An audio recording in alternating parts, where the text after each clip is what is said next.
40 लाख लोग लगे हैं, उनके लिए एक योजना आया था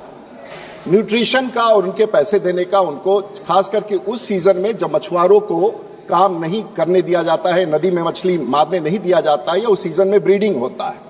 और उसके लिए भारत की सरकार और राज्य सरकार को भी उसमें जोड़ना है। 4,000 रुपये दिए जाने इन मछुआरों को, और बिहार में 40 लाख ऐसे मछुआरे। लेकिन पता नहीं किन कारणों से बिहार में 2023-5 में, और ये आप स्वयं उत्तर देखना चाहेंगे एनेक्सर 1 में, 23-24 में माननीय मंत्री जी भी इस कार्य में नए आए हैं और अपने प्रश्न ये है कि बिहार में 23-24 में भी शून्य रहा, 24-25 में भी शून्य रहा, और 22-23 में भी शून्य रहा। तो मैं माननीय मंत्री जी से पूछना चाहता हूं कि बिहार जिसका इतना महत्वपूर्ण भूमिका है,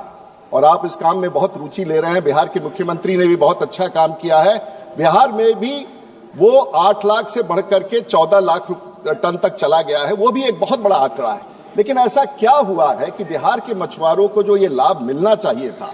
किन कारण से बिहार को मछुआरों को ये लाभ नहीं मिल पाया है? माननीय मंत्री जी इसका संज्ञान लेते हुए अगर कोई रास्ता ढूंढना चाहें, बताना चाहें, तो मैं बड़ा आभारी हूं। सदस्य ने जो कहा बहुत ठीक कहा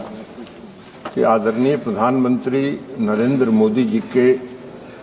नेतृत्व में जब से सरकार बनी तब से मछली के उत्पादन देश में इतना बढ़ा कि लगभग 126% की वृद्धि हुई है मछली के उत्पादन में। और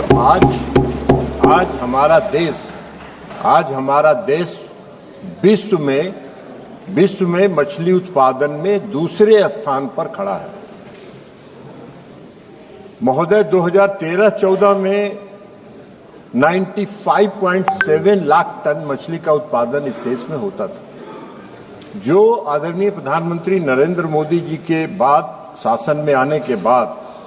बढ़कर 23-24 में 184.02 लाख टन मछली का उत्पादन हो।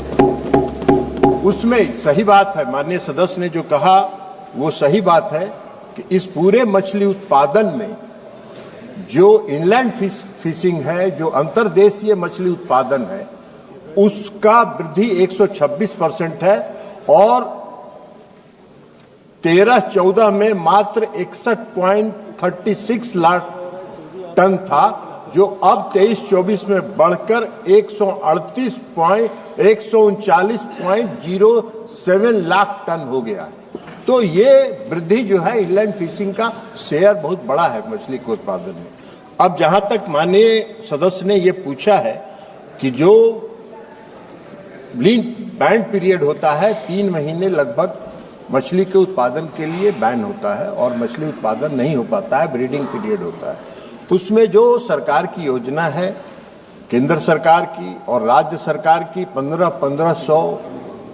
रुपए की हिस्सेदारी है, 3000 रुपए, और 1500 रुपए लाभार्थी का योगदान होता है, और टोटल 4500 रुपए को हम लोग 3 महीने में, जो 3 महीने प्रतिबंधित समय होता है, उस 3 महीने के अंदर 1500 रुपए प्रति माह के दर से हम लोग उनको जीवन भरण पोषण के लिए उपलब्ध कराते हैं।